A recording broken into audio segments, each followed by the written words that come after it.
welcome to the Bikepack Adventures Podcast. I am your host, Chris Panaski. This podcast was created so as to share the stories of bike tours, bikepackers, and endurance racers from around the world as they embark on amazing adventures. Through their stories, you'll be able to learn the ins and outs of bike travel. You'll get insight into various countries and cultures, hear fantastic stories of their journeys, and through both mine and my guests' experiences, you'll learn about the pros and cons of specific gear, bikes, and bike setups. If you're new to bike travel and considering going on an adventure, I hope the podcast provides you with that extra little bit of motivation to make it happen.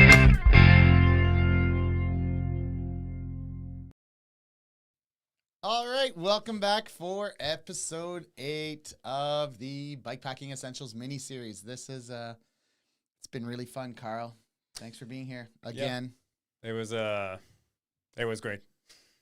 It's not over yet. It's not over yet.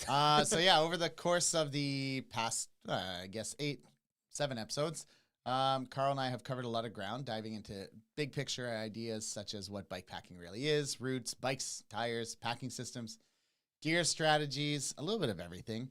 And then we dove into some of the more focused areas such as food, water, resupply, navigation, power, making those tough en route decisions, and then some of the more really important things like risk, safety, and the mental aspects to bikepacking. So today we're zooming out once again because at some point bikepacking really stops being about gears, lists, and logistics and starts being something you build over time. So throughout episode 8, we're going to be talking about progression, long-term growth, and why bikepacking is something people keep coming back to year after year, or why they should come back to it even if they have one difficult year and they're thinking like, I really want to do other stuff. I got bummed out last year, but maybe keep trying a little bit. It's probably like testing the waters. Bikepacking's not the worst thing in the world. It's probably just that trip that wasn't great. Yeah, and I'm referring to a friend of ours we were just talking about earlier about the summit, and Nico, he was like, I don't know if I'm going to bike pack this year and this and that. And I was like, no, he's really into mountain biking, but like, he'll come back. This series wouldn't have been possible without the support of Panorama Cycles. They have been a really, really massive supporter of all things Bikepack Adventures over the past 4 years, and I am forever grateful that they have supported this project. Be sure to check them out on Instagram, YouTube, and of course their official webpage, panoramacycles.com. So today, Carl, what are we talking about? How do we grow into bikepacking? How do we grow into bikepacking in a way that build confidence, keep it fun, and actually last? Yeah, and I think this is easily something that can become really challenging because, you know, we get this idea in our head that bigger is better. Yeah. And then you really... type 1 fun is fun. Type 2 fun is not necessarily fun right at that moment, but it gets fun later, in hindsight. And then type 3 just sucks forever. And but it makes good stories. But it makes a great story. So I think the idea is that how do you keep it fun, right? Like fun enough that in hindsight it's still fun and you have a memory and you survived and it was good and you would do it again. I would say like type 1 is really important at the beginning. Yeah, because I think everything feels really, really big. So things like the distance and just all the unknowns and the learning about gear and everything. And you know how often I get messages, people asking me like, do you know when Old Man Mountain is coming out with their new rack? Or Tailfin just came out with a new rack today. What's the difference? Like, I'm like, man, those are like really deep questions that are probably not really that pertinent to you getting out on an adventure in the first place. There's someone that contacted me yesterday actually about with that kind of question. Is like, I never bikepacked in my entire life. What should I buy? It's like, where do you want to go first? That's the most important question. And there's a lot of fear that you're gonna mess it up, right, and do it wrong. And I think that is just part of it. Like, I'm gonna talk about Nico today just because nobody else knows him but us and a few others. But last year he took on the 400-kilometer Canadian Shield route. Had a really tough time, bailed before the end, but man, like he wasn't scared. He went out there, he gave her, and I think he had a really good time in the end. But I think like post trauma, he psychologically was like, am I good at this? And can I do this? Like, and I think that's where you got to get past it, right? There's a lot of people that will show up on the start line, or not. Let's not call it the start line, but like call it the meeting point, or like the Grand Depart, and then they will be like, okay, now I'm like pumped. I need to race, and then that will wear out, and then it's either they're gonna go in one direction, that's gonna be like this sucks, or oh, maybe I should do it my way, and then there's like some sort of self introspection that happens while you're riding.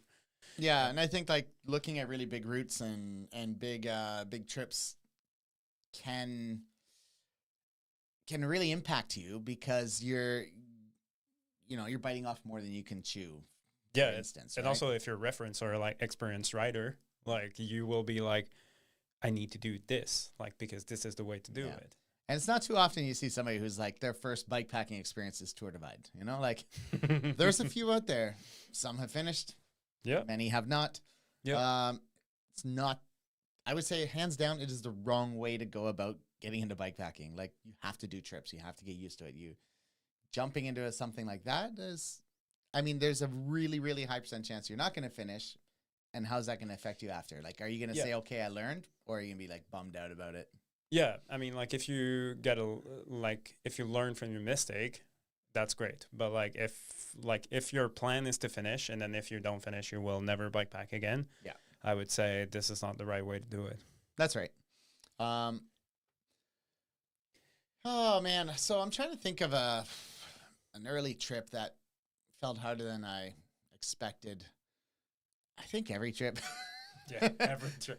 No. I'm really good at pushing myself to points of beyond reasonable. But I don't know. I don't know. Do you have anything that sticks out in your head of a story? What I mean, like when it like every trip started as like harder because like you're learning at the same time. It's like trying to speak a different language. I think to our first bikepacking trip, like that was huge. It's like we learned a lot. Trying to speak a different language and having a conversation at the same time. You're learning the language and then you're having that conversation where like once you're fluent in that language, it comes easier and then all you do is having that conversation. So for me, every trip, like you always learn, yeah, you're learning. Like I said, I'm always joking that like that my first trip was like Europe for 6 months, but before that there were like a couple of small trips to test everything, and that made like a big difference because I didn't go to Europe blindly. But then like for bikepacking, because for me there's a difference.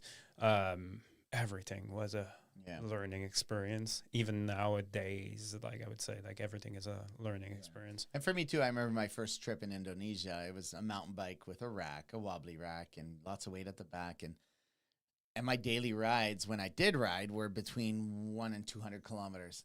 And it was really hard because Indonesia is really mountainous. And luckily I was young and strong and all that. But, you know, it really shaped future trips in the sense that I started figuring out what is my limit. You know, what am I enjoying? Am I enjoying the road, the pavement, or do I want to get further off track, or do I want to be lighter? You know, so it kind of, I went for way lighter. I still like the road. I like going fast and having huge days. But I realized really cut out a lot of that weight. Makes your life way better. Oh yeah. When you stop packing your fears, it's like, or like how little you need to like get by, it's like makes a world of difference because like you can be very light and very fast, but like you have to find your limit where you're also comfortable off the bike. That's right. And like we say, learning experience for me recently I figured that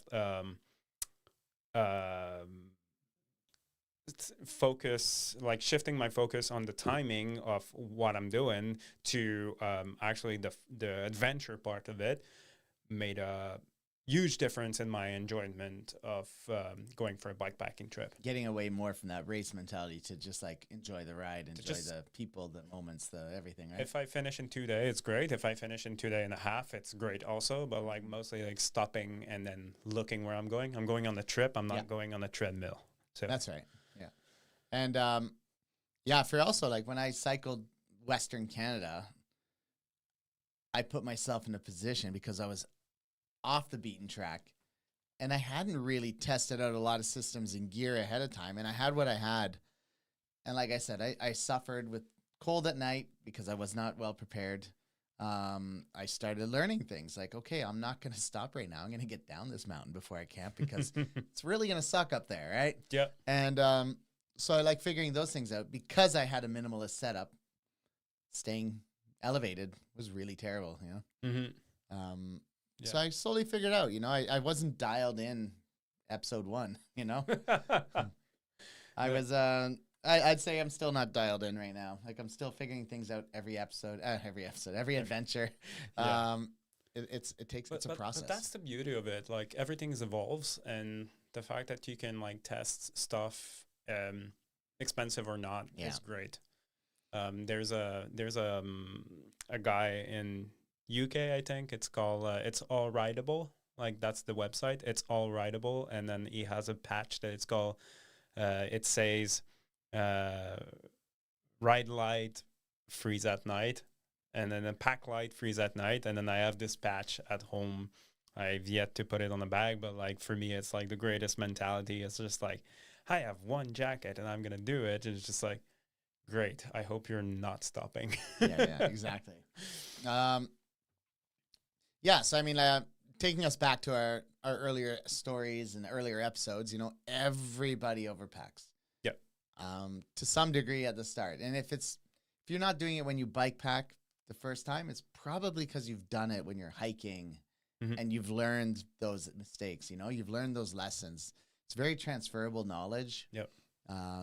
True. I would say if you're a through hiker and you have done like long distance hiking, you are much more used to minimalism than a cyclist because you have to you can't carry as much as a bike can. No, because it's your leg, it's not your wheels. Your bike is the donkey. And when you're through hiking, you are the donkey. Yeah, exactly. What else? Underestimating everything. Like that's the big problem at the first trip. You're gonna underestimate the elevation. You're gonna underestimate how long you can go without food. Everything get underestimated. That's why I'm telling people, like, start short. Yeah, and you're gonna underestimate elevation solely also because the programs all underestimate it. You know, like Ride with GPS is always a good 10% under. You know a good one that Garmin's are always over when they measure, and then like something that you're gonna underestimate too is the weight of your bike once loaded. Because everybody's like, oh yeah, I built this bike, I tried it, I love it, but then never load it and then just go and then realize they're like, oh yeah, I can do 100K. And then at like the 60, you're like, I'm so tired. Why? Yeah. It's because like you're carrying my knees are sore, my ankles are sore. Yeah, exactly. Yeah, we all get something wrong. We all have troubles figuring things out, you know, like even like the water situation, right? Like I've been on so many adventures where I didn't have a good water system and it was cold season and my bottle's freezing right around the nipple area. Now I have Bivo bottles. It's not as much in a situation because they're made of silicone, but not all bottles do that. And that sucks. Yeah, no, there's always like you will have too much water and not enough water. Like there's like you'll be always right in the middle. And now And Emily says, well, David started off with I made the last one, but I forget when that was said. No, I think he said it right at the beginning. So hi, David. And Emily said, and how the weight affect the handling. Oh, I made the last one as in I made the last episode. The last episode. That's it. Dave, see you in a couple of weeks. How the weight affect the handling is also like especially if your hand like going on single track and stuff. Like, exactly. Yeah. Really big one. And obviously everybody questions themselves at some point. Is this for me? Am I good enough for this? Should I just stop? You've been there. I remember after even the first one, and then when we did the BT, you're like, I'm done with this. Like, oh yeah, I want to just tour nice and slow. I want to like, you built a trailer that had a dynamo, and you're like, I'm going back to I'm doing what I liked before. Like, this bikepacking thing sucks. Yeah, and I still have like this little spark of like, I want to race, but like, it's a commitment. And like that commitment, I don't have the time for. So it's probably better for me to have adventure where I can enjoy myself and not hurt myself. Yeah, even me. I'm going to Toronto tomorrow to do the bang bang, and like people are like, "Are you racing?" I'm like, "No, I'm gonna push myself." Yes, I know I can't not push myself. Yeah, no, but there's a difference. But I'm gonna stop and sleep for a good 5-6 hours. I'm not gonna sleep 30 minutes and call it a night. I'm not gonna not bring sleep gear because I want to win, and like win what? Like win what? What's the prize? I want to win everything. But like all of this is not like a problem. Like questioning yourself, underestimating, and everything. Like that's just the process of learning. It's just a series of steps. Yeah. It's like nobody mastered bikepacking at first. Like they just continually do less thing wrong. So like you will always do something wrong.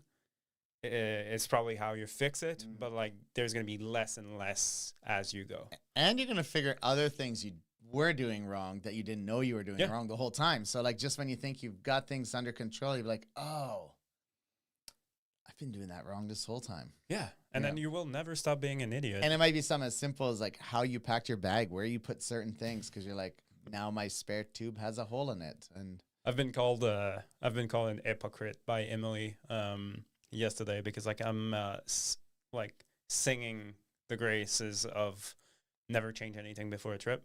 Mm-hmm.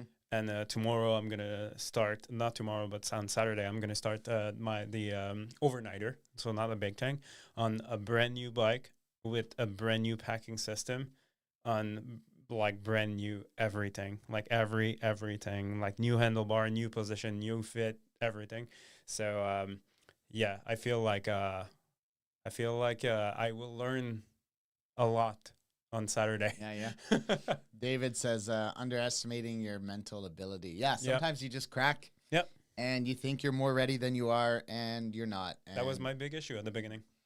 And then northbound pedals. If during your bikepacking trip you don't ask yourself what the hell you did, or what the hell did you get yourself into, you chose too easy an adventure. I like that idea. I mean, like, maybe not too, I don't know, maybe not asking it too hard, but yeah, I think. Yeah. Even our overnighter last year, we're like, oh my God, what the hell are we riding? Like, my question for me is, I spent money to do this. And like usually when I ask myself this question, it's just like, that's the clicking point. Yes. And yes, I know I am. Yeah. I think, you know, why all this matters. I think I wouldn't say a lot of people quit early. And depends what you mean by quit early, right? Do they quit the ride early? Do they quit bikepacking? Do they just go on to different things? Yeah. It's not really because they can't do it. It's just there's a lot of overwhelming factors. There's a lot of things, you know, and you talk to people, and if you're new to it, you're going to feel like everybody else is a pro and you know nothing. Yeah. And you're like, who am I to do this? It's like, this is stupid. And you should always talk with it is funny. You should always talk with like 2-person or 3-person when you start in like doing bikepacking. I would say someone that started like a year ago and someone that is doing it for like more than 10 years, and just take their opinion and just combine them together. So like because like at the beginning it's like super overwhelming, and then if you go see a pro, then he's going to tell you exactly what he needs. Yeah. And then if you see someone that has been doing it for a year, then this person will still be influenced by what's around. So like it can be overwhelmed. Like you can be like given like too much gear. There's going to be too many decisions. It's like you should take that route because like this is the way to do it. There's too many unknown in the beginning. That's right. Yeah. There's and like especially when you dive into the big black hole of gear, right? Like just looking at everything, it's a headache. It's stressful. You know, you're always going to be second guessing. Is this the right bag? Did I buy the right thing? Should I opt for custom made? Is custom made what I want? Am I going to be happy? Should I change it? Like there's a million questions, and they're going to keep coming up, and they come up with the best of us. Everybody goes through the same thing. How many people do you know bikepack? You're going to have different story for all of those people. And then you get into the whole like social media side of things where everybody's got a story. Everybody's kind of selling something. I mean, I'm sponsored by companies, so, you know, so I'm going to promote them, but also like I like them. But there's other companies I like too. So I just don't talk about them as much. Yeah, for me, it's mostly just like if I like your product, I'm gonna talk about it. And there is like organic situation with Old Man Mountain, but it's just like really organic. It's just because I like what they do and great.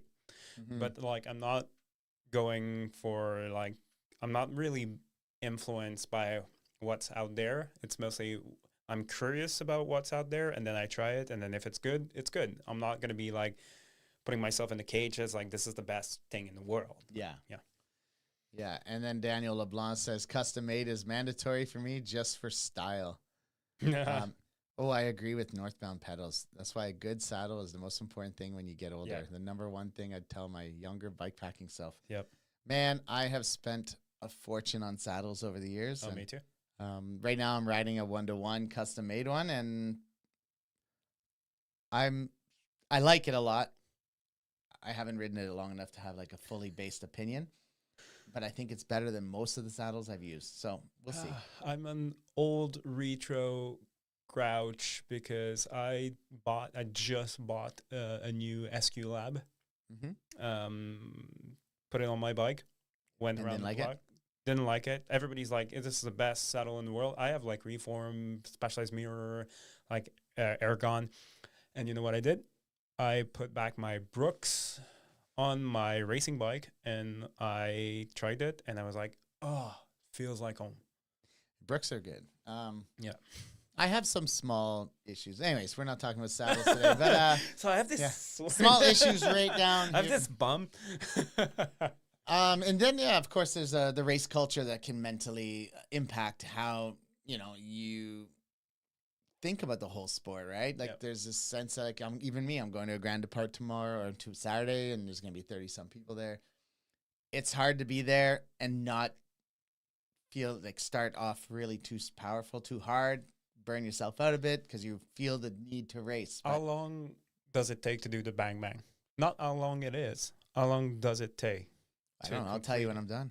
Yeah, that's the thing. That's the thing. It's just like sometimes you're like, people are seeing a ride like that, and they're like, okay, how long does it take to complete a ride like that? Like, how long does it take to complete the Canadian Shield 400? Let's go see the FKT. Like, that is not the means of judging something. No, no, this is like going to see like how someone climbed like the fastest Mount Everest. That's and then be like, this is the time that I should do. It's just like, that makes no sense. Yeah. David says he meant the word butt, not his butt. And Emily says Carl's in a forever relationship with his Brooks. Well, he built that thing up. He changed all the rivets to no, it's not this one. Not it's that one? No, it's the titanium one. But yeah, so I mean, like all these things that we talked about, social media, race culture, expedition stories, when you hear somebody talk, even Samuel last year at the summit, like you hear him talk about these adventures in the north of Canada in the winter, and you're like, it's so much. And you're like, I could never do that, right? So it's, and it's also a sense of like, I'm a fraud. I don't belong here. Look at this guy. He's a beast, right? But he probably started in his backyard. Exactly. He's got is that Berthend? Bertu. Yeah. Spelled wrong, but yeah. David says Brooks are good. He has a Bertrand or whatever it's called on his road bike. Love it. The adventure bike is questionable. Doogie, try to stick with the setup that works to me and trust the process. Absolutely. Yeah. Messages are going crazy. Brooks C19. Oh, that's really wide. I've never used one that wide. A C19. Oh, yeah, okay. But it's the... we don't. But like the C19 is, the cambium, but larger, I think.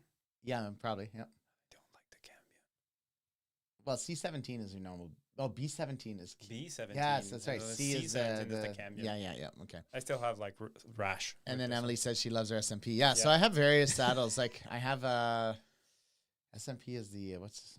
It's the one that is like the special one. Yeah, with I have an Ergon on one bike. I've got a Reform on another. I got the 1-to-1 on another bike. A Brooks sitting in the cupboard, but it goes on my folding bike usually.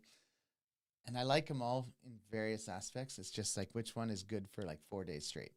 The Brooks for me. Yeah. See. Reform for the mountain bike. So let's jump back to our reality. Yeah. Reality is that you build your confidence gradually, right? So if you've been struggling with the whole concept of bike packing and you're not sure where you're going with it, it takes time. It's not a simple process. It's not a short process. And as we said, your systems, how you pack, the bags you carry, the gear you carry, even the tires you're using, it all improves over time. It takes a lot of time. I used Continental 5,000 GPs for that trip out west. Awful to reseat if you have a problem. Oh, yeah. Awful to change a tire if you have something you need to take off for some reason. I wouldn't recommend those on even a long distance ultra endurance race adventure, because if you have a problem, you're done. I wanted a brand new tire on my bike right now because the bike is brand new. Yeah. I was riding before the Vittoria Mescal 2.35 TNT. I went with a brand new pair of Vittoria Mescal 2.35 TNT because I love them and I won't change. Yeah. There you go. Daniel's got a C17 cutout. Loves it.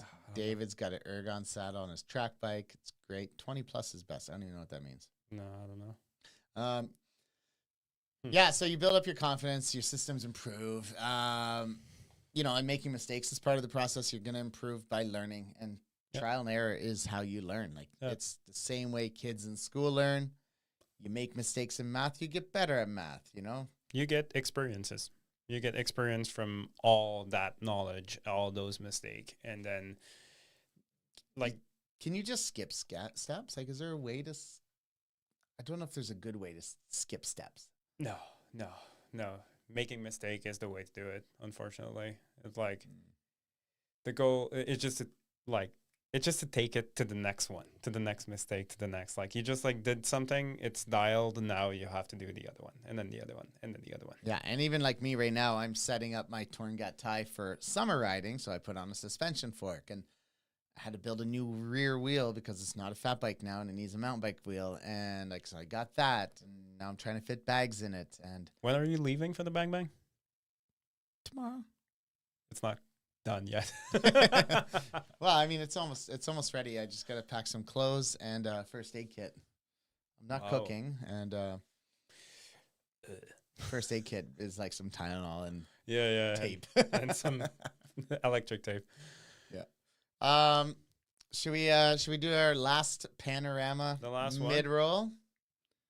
All right, as we should. We'll be back in a moment. As we wrap up the series, I want to take a moment to talk about Panorama Cycles more broadly.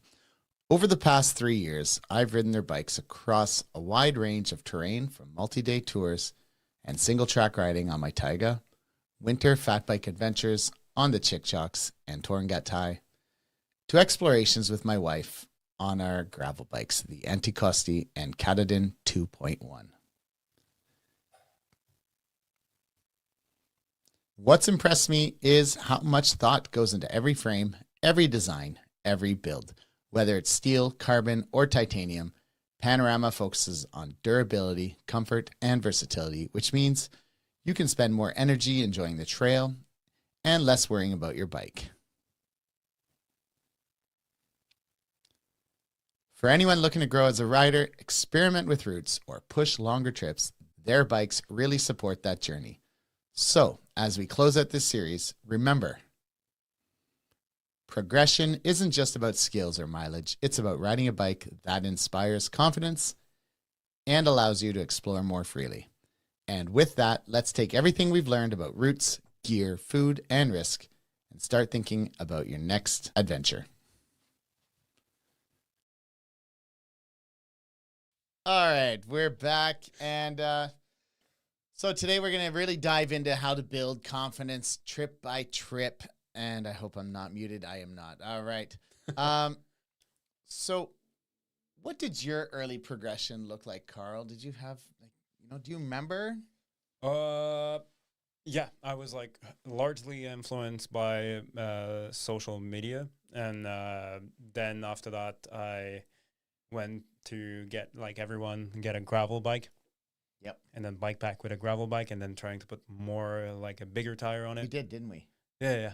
Yeah. Yeah. We had like 35 when we met each other. Like we had like 35 on our like bike, and then 38 was like. I think I had 40s that came with the bike. Yep. And I put 44s. Yeah, and then I went to 48, and then God, like it just started like with gravel bike, and after that we discovered the beauty of bigger bike, and then mountain bike, and then I feel like the bike made the biggest difference, because like for me it was not really, the bike was not perfect to where I wanted to go. Okay. And now that I have the perfect bike for it, now I'm like, oh yeah, I love it.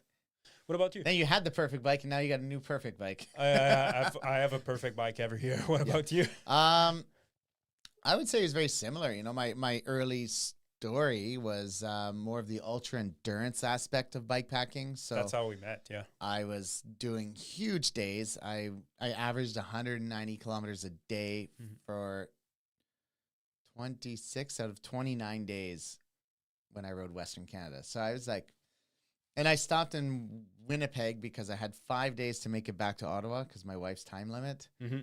And I could have got to Elliott Lake, but I figured I need to ride 300 kilometers a day for those 5 days, and I was going to get back into Ontario Hills.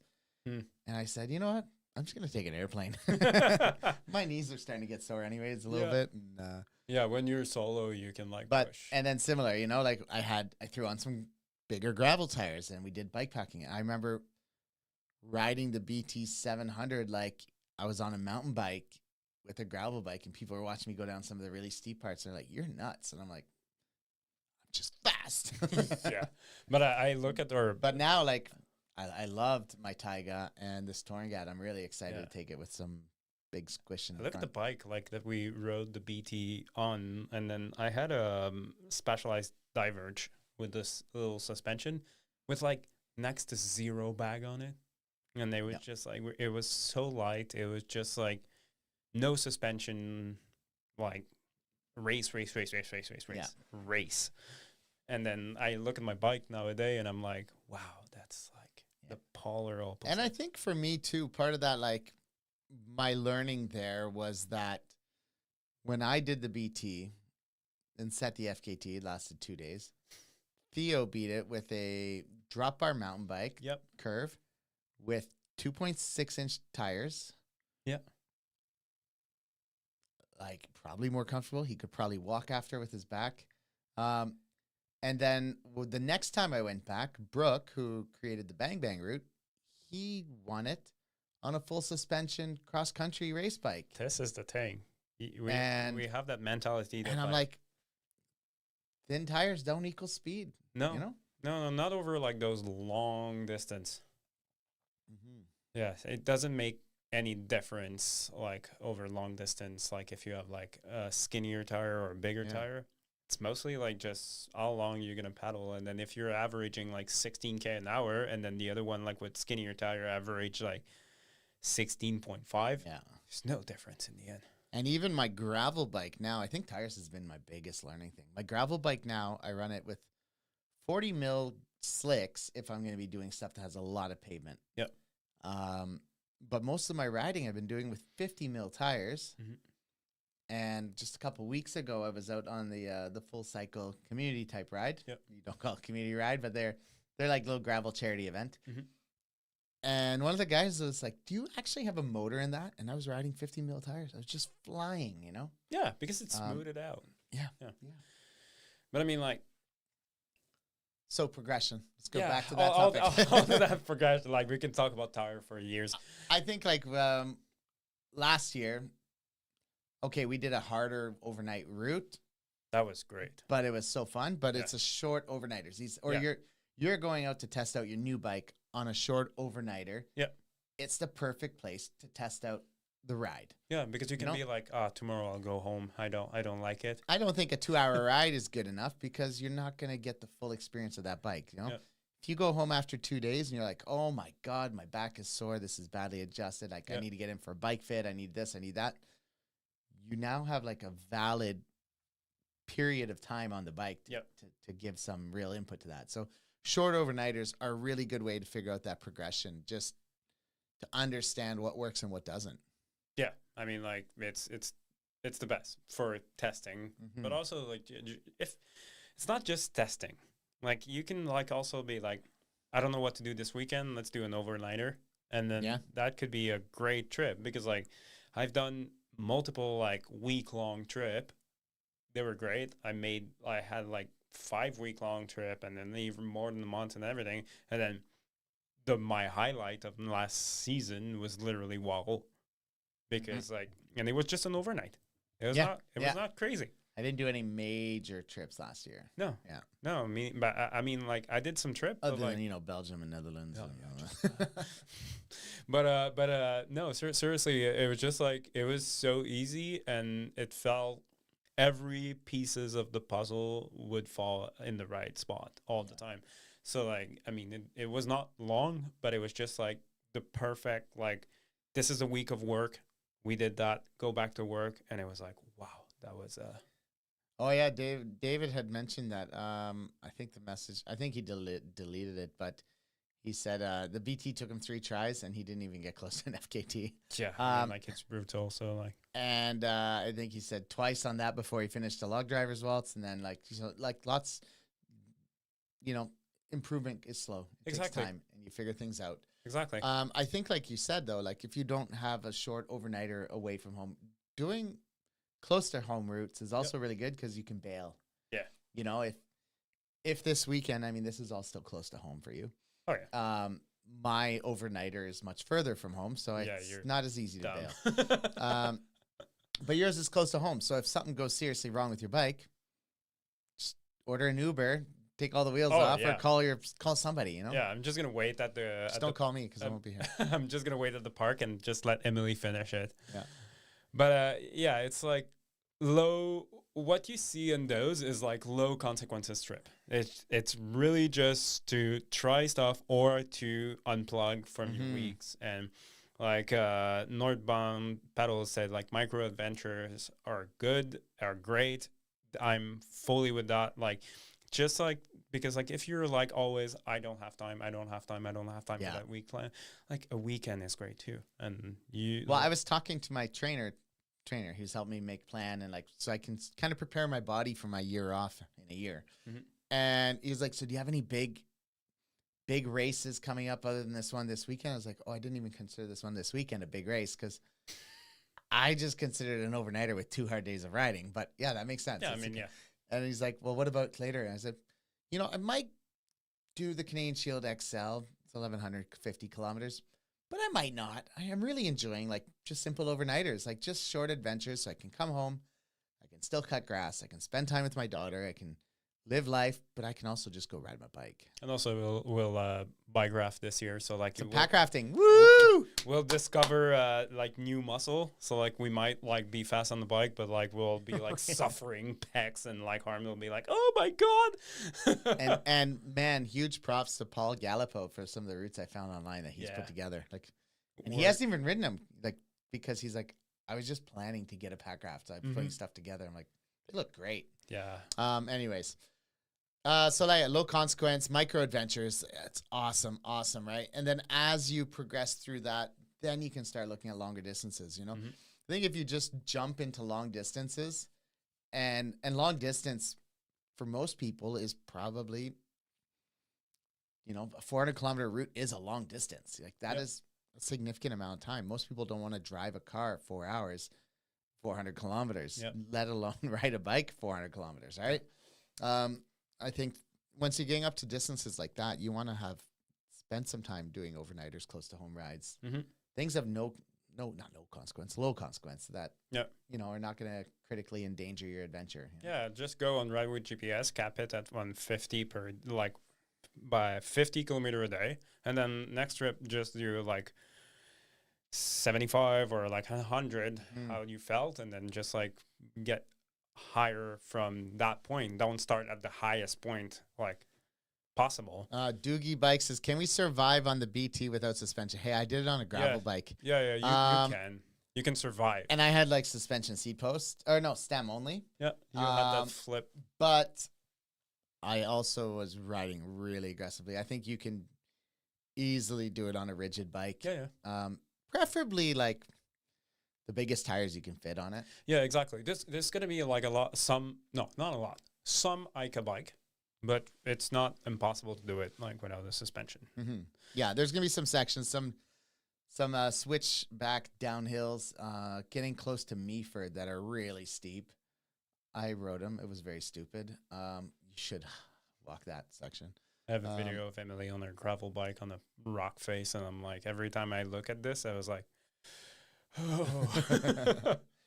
But then as you get into longer distances, now you can start thinking about little more remote areas. You know, if you want to push through Papineau-la-Belle, places like that where you're not having an easy out. Like somebody has to come get you. It's a tough drive in there. Easier to ride, but that's where things get more complicated and logistically as well. Like resupply is less, you know? You can get like into complex logistics if you then, when you're more used to do those kind of thing.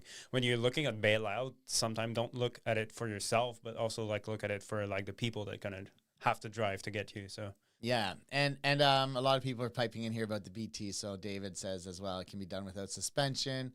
Daniel says his first trip on the BT, his first trip was the BT, but he did the Grand Depart, so he had tons of other riders to learn from, which made it more manageable, which is actually a really great idea. Just also for the safety feeling, you know, like if things go wrong, somebody might be like, hey, do you need a hand? Like, yeah, because most people aren't racing, so they don't care about stopping and giving a hand. Yeah, I've done all my trip on the Norco Search with 650B and 50 millimeter. Yeah, that, I mean, you don't need suspension, but like bigger tire, 100%. Yeah, the bigger the better. It's gonna make you. I mean, because like you can do it more. Let's not say bigger the better. Oh yeah, fat bigger bike. the but I mean, like you like what leads you there? It's like the repetition and the familiarity with like your setup. It's like how well you know where you're going, how well you know how to do it, and how well you know your setup, and then how like to solve small problem. Like just getting practice at figuring out what to do when your tires are low on air. Because if you have tubeless tires, they're gonna leak a little bit of air slowly, so you're gonna have to top them up once in a while. Keep an eye on it. If you hear your bike, like that's something that I was talking the other day. It's just like if you hear your bike and you know the noise, you know when to stop, and you know what's like, okay, that's normal. I just need to tune up. And like it's mostly just like going around, seeing what works and seeing what doesn't, and then just like go. But it's mostly like just try and error, but like trying to make as little error as possible. Yeah, and I think from like the chat, if you were to see it, like it's evident, like you don't have confidence. You're, on a one big trip. It's not gonna be your first big trip that you have confidence on. It's like a lot of small things have to happen for you to build that confidence. Exactly. Success on a big trip, Mm-hmm. Next thing to talk about is learning from mistakes. Yeah. Which you will do forever. And Guaranteed. I think like, I do, there's a saying where people are like, there's no such thing as failure, it's learning. I hate that term. I'm like, I don't know. I'm like, but I mean, like you learn, but I get the idea behind it. You need to learn from your mistake. But I mean, like, we made so many mistakes. Like, I don't know how many I made. I mean, for me, my biggest mistake is the whole comfort for speed, like sacrificing comfort to be faster. Yeah. And I still struggle. That's why I put the bigger bag on the back of the bike today. And I didn't put the small one because I was like, you know what? Maybe I'll pack one extra layer, or I'll just be a little bit more comfortable, But are you still making those mistakes? Less often. Yeah. But I mean, like, for me, as I'm, and Emily's going to chime in for sure, but like, I'm not looking at the map before the trip. And honestly, it's something that I will admit that I'm not going to do. And I'm forcing myself to do it, but more often than not, I will not look at the map and just like be like, okay, let's look at the GPS. Oh, there's a climb for 7 kilometer. Oh, okay, I didn't know that. But like now I'm like, okay, I really need like, so Wahoo, I looked at the map and then I was like, okay, just want to make sure that Chris is not like bringing me into a Hess show. And then I was like, okay, no, we can change that. But that I learned from that. And then now I'm trying to look at the map and say that, because when it's fixed, it's like, that's the life. Yeah. That's the route. But like when it's like, oh, let's try this one, I'm like, okay, you made that route. I will check just to make sure. So yeah, that's, I was not looking at the map before any trip before. And now that's something that I'm doing a little bit more. Yeah, I mean, I looked at the ride with GPS last night for the ride I'm doing this weekend, and lots of curves and little squiggles. So I'm like, it's good. And it's flat, huh? Right? Like on the map, it's completely flat. Yeah, actually, my coach was asking me today, is like, so what's your plan? Like, are you checking power, heart rate? I said, well, probably. I said heart rate. He's like, okay, you know, he's like, zone 2, right? I was like, yeah. Going forward. I mean, I know I don't know zone 2 when I'm riding a bike if I don't look at the computer, but I know what my all day pace is, you know? So like I'm experienced enough that I know what I can push continually all day. Yep. And I know what I'm pushing, and I know when I'm going to bust out of that, you know? Mm-hmm. And I know, like, if you're riding the Canadian Shield and you're deciding to ride up the Tower of Power, there's a good chance you're burning out your legs for later, because it's a lot of work. So you're better off just walking. Yeah, that's true. Because you're all of a sudden you're putting 400 or 500 watts down continuously to get up this hill. That's kind of hard. Because like I think it's better if you never went to Mont Sainte Marie, because if you have been there, you want to ride that thing up, because like you're like, oh, come on, that's easy. That's just a Tower of Power. But yeah, but that's easy if you're only riding Mont Sainte Marie and you're only going up that hill once that day. Exactly. So, but yeah, like so little mistakes like that, and like, you know, the coaches asked me like, what's your food plan? And I said, food plan. Who has a food plan? Tim Horton. He did not like any of my answers. But no, I mean, I have a bunch of nutrients with me, and there's a lot of food options because it's through the whole Toronto greater region. Yeah. So food planning is not as critical on that route, because you can find a restaurant almost anywhere except for maybe Durham Forest. Yeah, I mean, like, if like the one I'm doing this weekend is there's literally a restaurant on the other side of the street. So like I'm not planning to bring anything in terms of food. But something that I looked before going is the weather. Yeah, because like it finally will go up in the 20s for the temperature, but it's still going to be cold at night. Yeah. So like, yeah, it's gonna be down to 7 this weekend. So it's actually quite a nice weekend. Yeah. My sleeping bag's rated for 5, so I'm good to go. I have the Sea2 Summit Spark Liner, which is like a mini sleeping bag, and then I have my Fossil Big Agnes. So like combined, they're perfect for that kind of temperature. Yeah, so don't ignore weather. You know, bad pacing. If you are just, the worst is following somebody. Oh yeah. Like, we actually ride really well together. Yeah, because we have the same pace. But I know, like, when I did the BT the second time, I was trying to keep pace with Brooke and these guys. And by 100 kilometers in, I was like, holy crap, I am burned, you know? And I had to slow down. I was trying to keep up with Corey one time. Ostertag, the year he did the FKT of the BT, and I was trying to follow their group, and then it lasted for a good hour, and then I died. Yeah. So yeah. And then of course, like, not testing your gear properly. So like, perfect weekend to go test your gear, right? Yeah. Me too. I agree. There's never a wrong time to test your gear. I mean, let's just say something about this, because like we're joking about the fact that we're going on brand new bike and brand new equipment, but also like we did that 50 times probably, so it's not so new anymore. Yeah. I know what I'm going into with that new bike. And I have so much confidence in my bike. I'm not even gonna oil the chain. You're waxing? I'm waxing it. Yeah.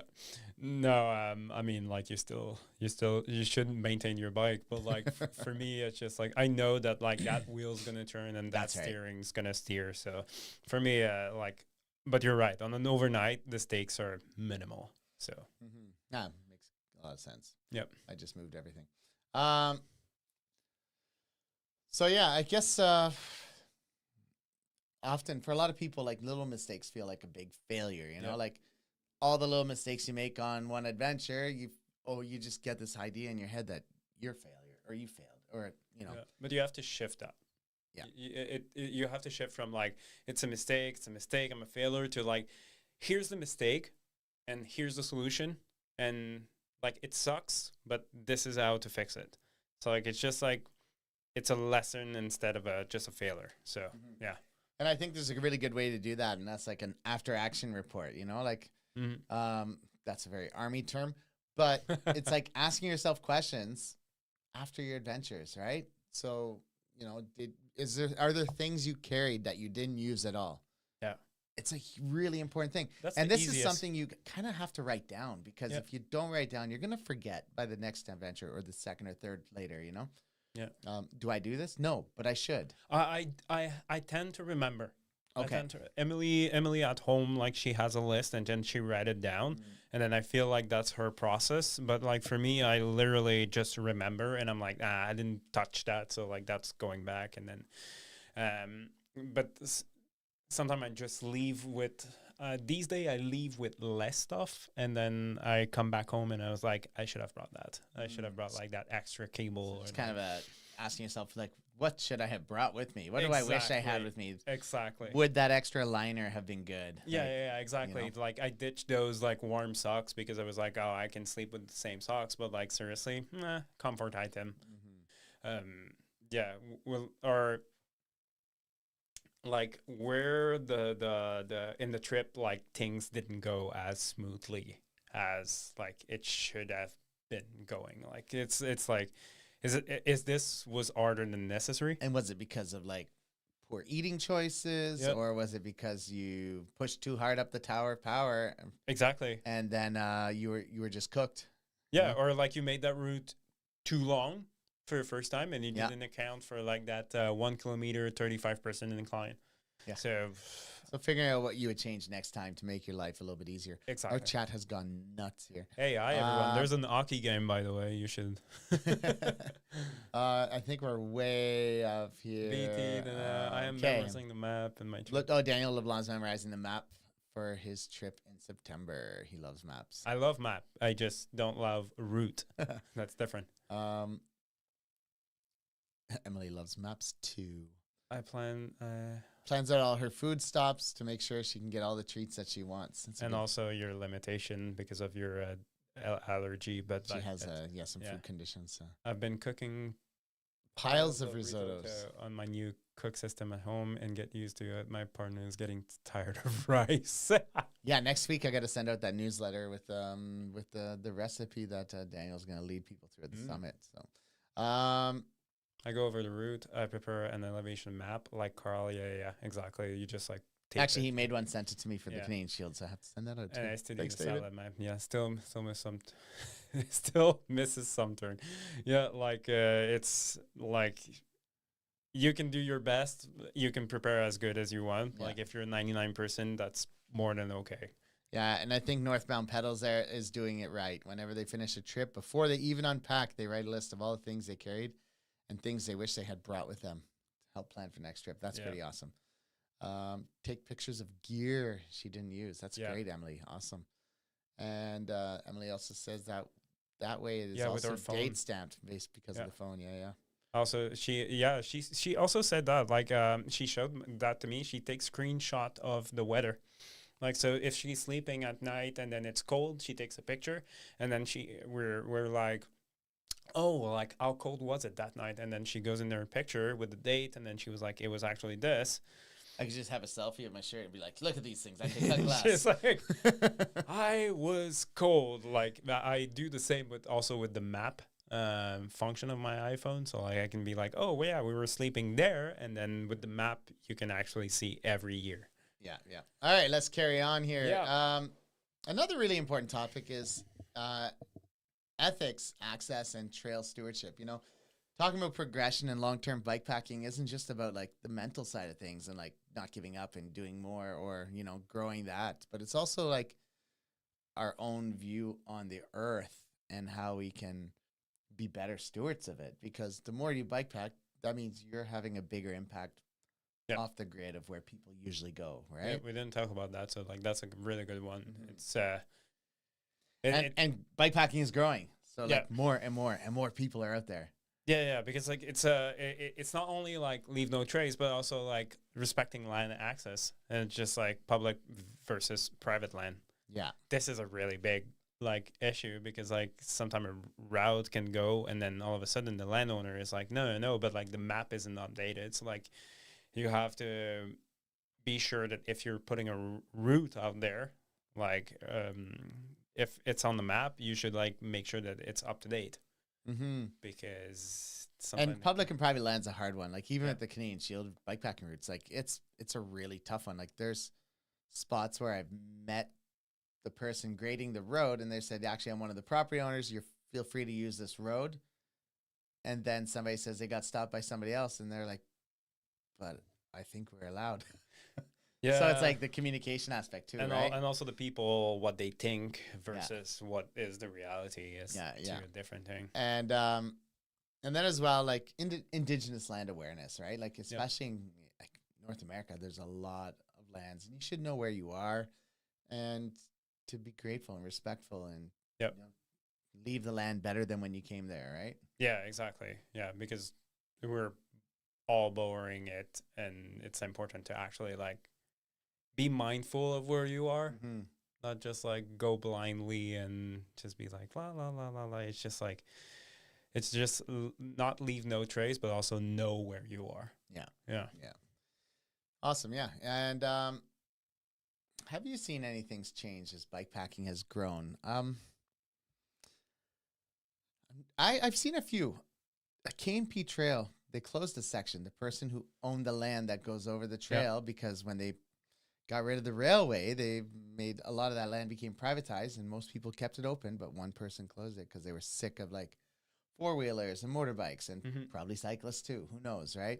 Probably not as much as cyclists as the noisy four-wheelers, but popularity can cause negative impacts. Yeah, I mean, like it's mostly it's not really the riding for me that I saw. It's mostly the wild camping situation where like people are just like, oh, I'm gonna camp here tonight, I'm gonna camp here. Like if you're coming from the US, like in New York, you have like this rule that you can like sleep 20 meter, I think it's 20 meter from a road anywhere where like, there's a forest. Awesome. So like it's kind of like not a free fall, because free fall is a negative connotation, but like it's easy to wild camp. So like when you come here, you could be like, oh, I'm just gonna camp 20 meter from the road, and then all of a sudden you're like in someone's forest. So it's some people got really, really mad at this, and then started like to like be more aggressive about like, and then like when people are going to ask people, oh, can I sleep on your like patch of grass over there? Before that they would be like, oh, what a nice surprise, but like when it's the there's I see so many cyclists coming through. It's just like so like campaigns are more aggressive. It's not like Scandinavia with Alderman's right, and where land is usable and allowed. I mean, like you can camp everywhere. Emily says knowing the hunting seasons for more remote areas is also really important. Absolutely. Just for a safety aspect, or to make sure you're wearing the high visibility colors. And even though I'm really, really paranoid when it comes to hunting season, I'm just like trying to do more ride around home. Funnily enough, when I lived in Sweden, you'd be mountain biking in the trails, and you'd be going down a trail, and there's a guy, and he'd just stand up. He's got a shotgun, his little stool. He's boar hunting, and he just say, "Hello, hey," and as soon as you leave, he sits back down and carries on. Nobody hated each other. He probably secretly hated the cyclists, but he knew that he was also sitting on the trails where cyclists were coming, and he's also got to be a responsible hunter, It's pretty wild. But probably really had a crappy hunting day. So I think the big idea here is, man, whatever you bring in, bring it out. Pack it in, pack it out. Yeah. That's super important. Everything. If you want a lesson on that, just go bikepack in Japan. You will bring your trash everywhere until the end of that trip. Because they don't have garbage. No, exactly. You have to find a 7-Eleven to find a garbage. Yeah. Camp responsibly. This is an important one too, because a lot of people go and start cutting down branches of trees to make a fire, or moving rocks, or disturbing like rocks even in a water bed, where that affects every rock you move affects how things flow. I have a good one for that. It's just like, if it looks like a campsite when you come in, great, but just keep it this way. If you're wild camping and it doesn't look like a campsite, don't leave it looking like a campsite. Well, that's a good point. Yeah. And respect closures and restrictions. That happens a lot. Like, especially provincial parks and stuff. They're going to have restrictions during hunting season. They might have closures. I don't know. Yeah, if it's a bridge, I don't care usually, to be honest with you. Go over the bridge? Like, if it's a bridge and it's closed, even I'm just going to go, like, even the bridge over the Ottawa River, the train bridge, I jumped that fence probably 30 times this year. Yeah, we're like completely impervious to those kind of closure. And support local community. Like, that's an important one. Oh, look at that. I didn't know this. The GNR has actually been taken down because a lot of the bridges in David's area have been closed because of assumed property. I've heard about that. Yeah. Oh, yeah. Yeah. Dogs suck. Oh, How to manage dogs on the road. I have a bad experience. This is something I don't know. Pedal faster. I've not had a super bad experience, but it's also something I'm always worried about, Just a little bit of rocks, and no, I'm not gonna throw it at the dog. By the way, I'm just saying that, okay? But like a little some pebble, and then you throw them at your feet, and like right in front, like in between you and the dog, and usually that's enough noise and enough surprise that they can stop. Okay. That's one trick. If not, like slingshot. Water bottle. Water bottle squirts. It doesn't work with Bevo though, unfortunately. Yeah. But like there's way, but it sucks. The last thing I said is too many people have been bitten. Dogs are unpredictable, so it's owner that are irresponsible, not dog that are because dog can be trained. Support community when it's possible. Yeah, and Northbound Pedals says slowing down and a good boy surprising goes a long way, right? Yeah. So, I've slowed down. I've gotten off my bike, kind of put the bike between me and the dogs. Yeah. But as soon as I was off the bike, the dogs because like they see movement and they want to run, and then you're just like, and then once you stop, you're just a human again. Yeah, Ziplocs for leave no trace. Also like a good trowel, because you should dig a hole if you're gonna pop a squat. Yeah. If it's definitely human nature all the time. Going to the washroom is part of being human, and I will find a washroom in the middle of Scandinavia, in the middle of the forest. Yeah, but like my last point was like the local community thing is it's important because like over the last few years, like we've elevated the FKT to something crazy, and then some of the community were sold route as like, oh, people's gonna go in your town and you will see a lot of people and it's going to be amazing.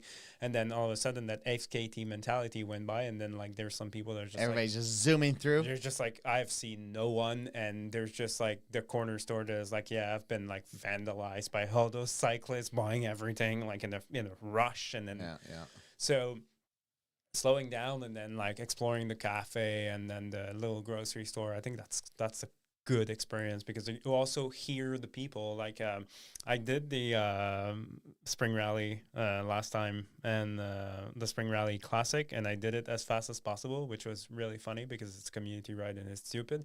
And Emily went to Pakenham and then talked with the owner of a bakery, vegan bakery, and she had like great food with David Tuttle actually, and I was just like waiting at the campsite like an idiot.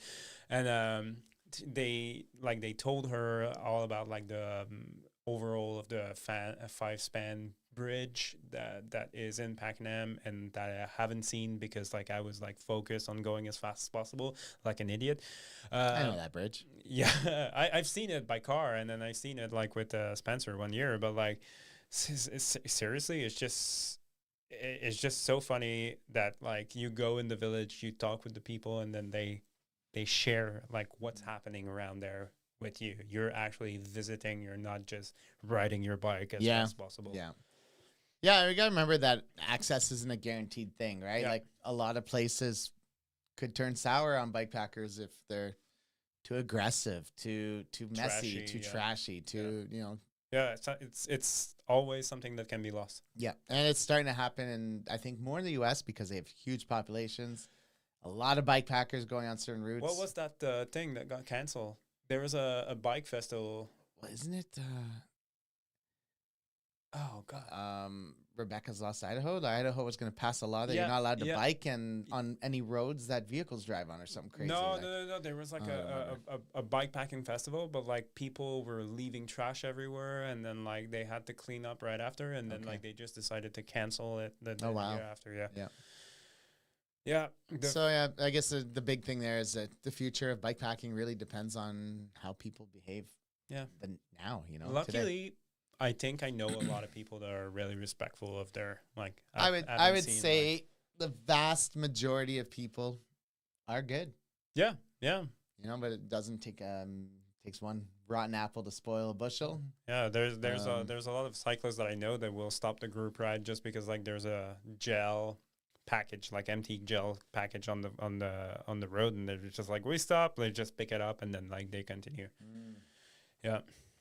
All right. And so why do you think bikepacking keeps pulling people back? For the most part. Stockholm syndrome. No. I mean, it can be hard, right? It can be pretty frustrating at times. Yeah, it can. Things go wrong. Yeah. I mean, like, what do you think? I like the continually evolving challenge, right? Yep. I do wonder if the popularization of gravel has pushed a lot of people to bikepacking, and if the popularization of bikepacking is going to push people to something else, maybe pack rafting, as a way to get away from the masses. Yeah. But I really like just getting out there. You know, I like camping. I like sleeping outside. I'm trying to start having more adventures with my dog too. So just looking at ways to integrate more aspects of my life. I think it's that for me too. It's like I love cycling and I love exploring. So like combining the two is the reason why I'm always going back. Yeah, I think it's a big sense of simplicity and freedom to bikepacking that we don't get in a lot of aspects of our urban lives. You know, we're always stuck in the concrete jungle, and it's nice to get out into the real jungle. Is there some such thing as like urban bikepacking? That would be the Bang Bang route might be the closest thing. Actually, yeah, no. Like I love the problem solving aspect of it. Like you just like go somewhere, and then like if it doesn't work, you just change the plan, and then that's something that you're doing on the spot. You're outside. You're like you're not inside. You're not in the city, like you said. Like, you're just like in the forest. You're just like in a like really weird place that you don't know, and it's just like you have that like sense of accomplishment that you did all of those things. Like you're just cutting your routine. That's why I would go back to it. It's just like it just feels like you're living it. It's like the best way to ground yourself for me. So I'm getting distracted by the poop conversation in the chat. Yeah, I mean, I like the accomplishment factor too of like doing a route that's challenging but also fun, and I like that type 2 pain enjoyment. Yeah, me too. Yeah, it's just all. It's just like you're going in with a mentality, like a mindset, and then like it all shift everything, like your perspective shift about like what you were doing. It was just like a cycling trip, and all of a sudden it's like the best memory of your life. And so, do you know who Northbound Pedals is? I'm wondering. They're talking about Centre Voyage, so they must be local. Needs to try that.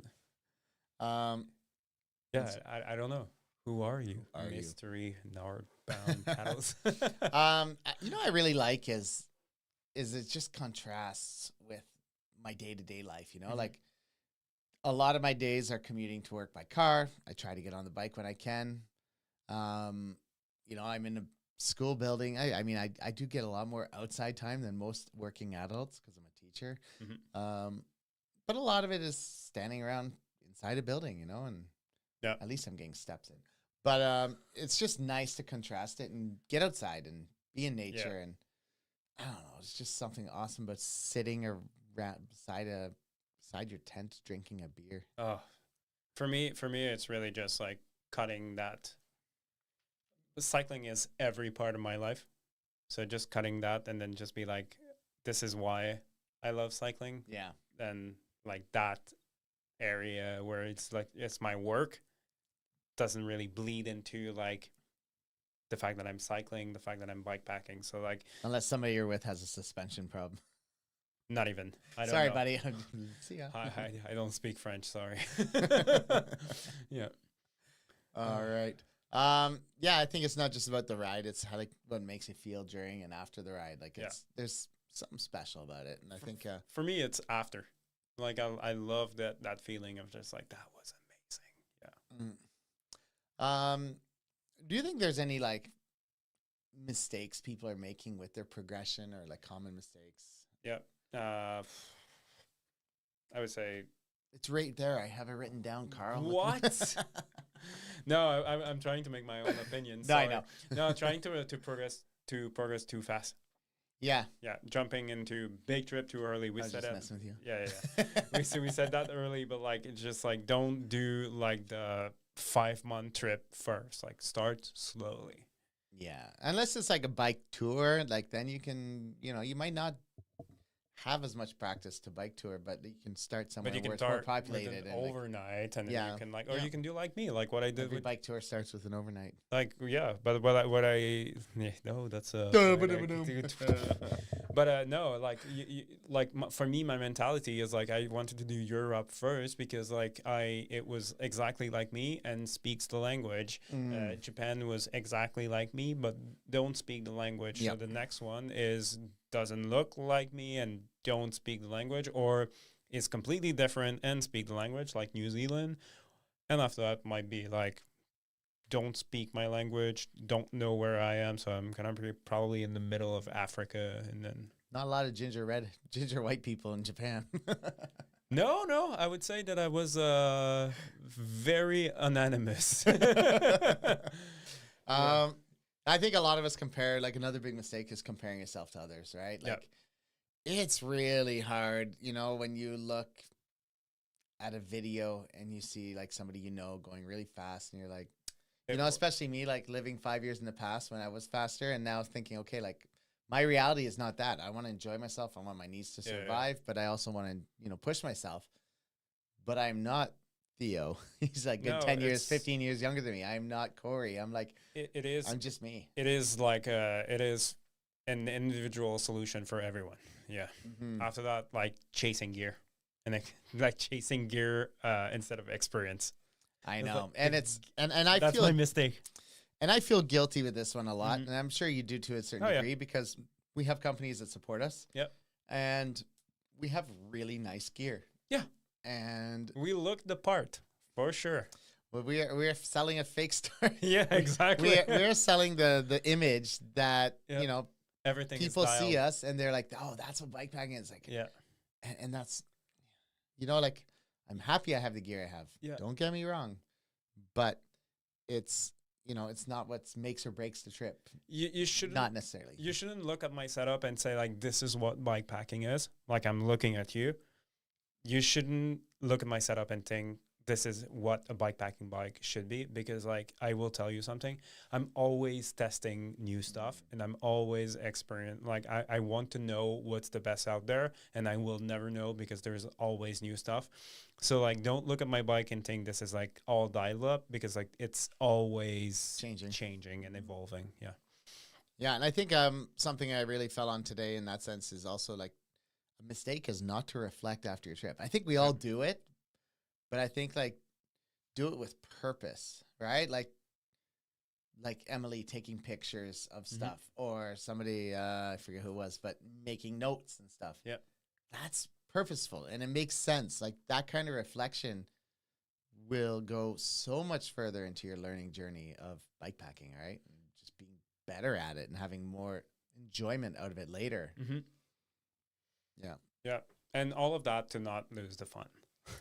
Yeah, and that's why I felt bad about Nico, you know, because like when I talked to him at the gravel event, he was like, "Yeah, I'm going to do a lot of mountain biking this year. I think last year, like, you know, I had this vision that my bikepacking journey was going to get in really great shape. I was going to be rocking super fast times, and then I think the realization that that is not reality is very difficult to stomach or to like get past." I And think for Nico, I think it was mostly a timing thing. Like he had like a hard school year, and he just want like instant gratification. Where like bikepacking, it's more planning. right, Mountain biking, you just go out, you drive bam, to he the hit place, his hard bam, trail, bam, bam, yeah, and yeah. then you go back. So it's quite different. Yeah, so I think like long, you know, everything we've been talking about is bikepacking is not just a one trip thing, right? It's something you can really do for years, and it's On and on. I don't know anybody that goes and buys all this stuff and says, "I'm gonna go ride the Butter Tart 700," and then say, "Done." That was done. Thank you. That was Now, bikepacking. I've heard of parasailing. Let's go check or hang gliding. Yeah. You know, you No, have a really lots of money and a good lifestyle. No. Most of the people will take it with a sustainability approach. Like it's like build everything gradually, like stay curious of the new trends, and like setup evolves, try a different style of like route, terrain. Like they will like try new gears. They will like it's always like about learning. Yeah. So it's not like a static. And then, like you said, like just like do everything and then just like put it in that drawer and then just like next. Yeah. So, I think like as you go, your style is going to evolve as well. Yeah. You know, like we started off as, I don't know if we started fast, but we started with the idea of fast. yeah. And now we're kind of going towards the slower, not slow, but like pace. slowing down, pacing it. Yeah. Pacing, not racing, you know? Yeah, exactly. Minimal. Oh, man, I was minimal. Like, Me too. I still find myself a little bit on that mentality, but like I'm definitely working to get towards more comfort. I don't. I just have an issue right now. Right now it's 7 degrees on Saturday night. I have a sleeping bag that's rated for down to 5. That's the only one I have other than minus 20. Yeah. So I need to get another sleeping bag. My wife has a minus 4, something like that one. But it's with the hood, it's only up to here. Yeah. It's the short. So but it's lighter. It's yeah. The thing is, like, I look at my old setup, minimalistic, like, because I've been on a roller coaster. I've been ultra minimalistic. Yeah. Then I went up to the maximalism, back to the maximalism. I would say like the touring style. I was like, I'm gonna bring everything because anyway, I need everything, and I was not happy with the minimal stuff. Then I'm starting to get down to like, oh, you know what? I don't need this, or I could go with lighter weight. And then, so I feel like there's a balance, but it's always evolving. It's always evolving. Yeah, and then you get into the whole idea of like solo or group riding. Yep. And for a long time, I was stuck on the solo side of things because I think I came back to Canada and I had been riding groups in Malaysia, but came back to Canada right as COVID was launching. It was like 6 months before. So I was new here. I didn't know people, so I rode by myself.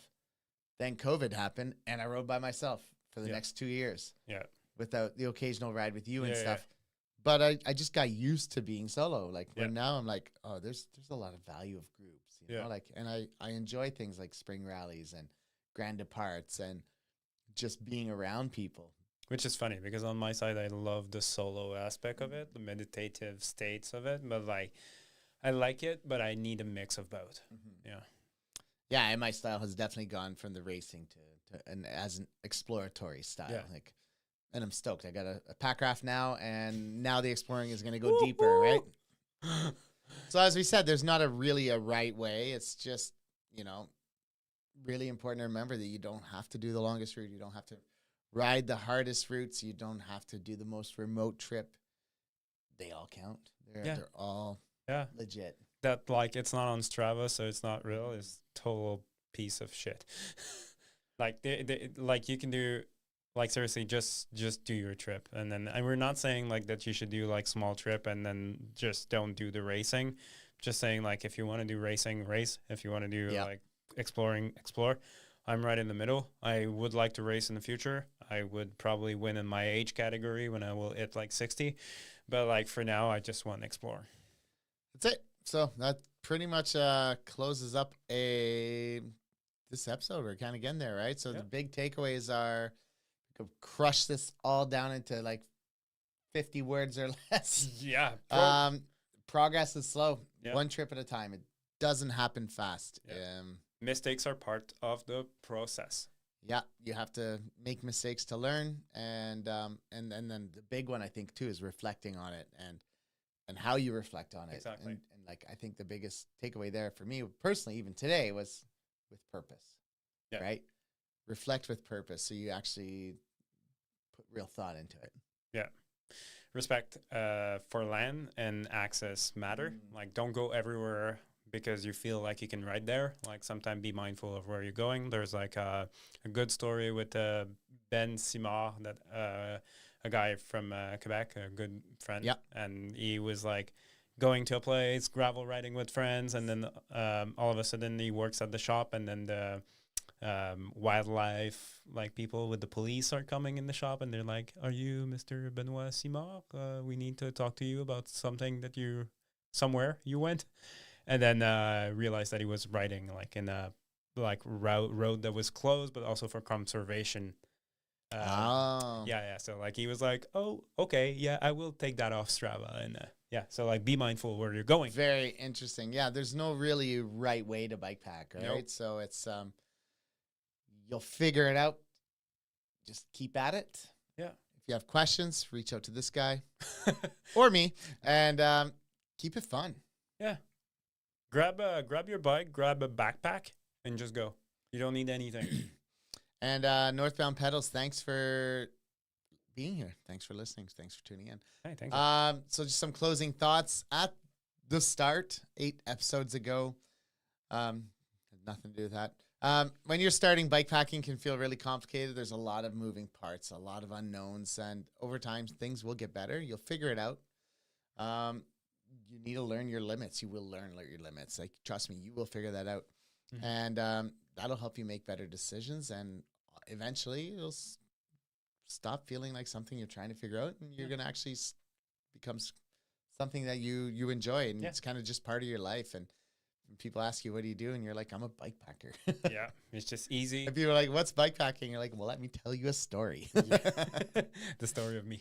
So, yeah, way back in episode 1, we said something that might have been a little bit uncomfortable, that, a lot of people don't struggle with bikepacking because they're not really strong enough, but that they just, or because they don't have the right gear, but that they struggle because no one ever told them what actually matters.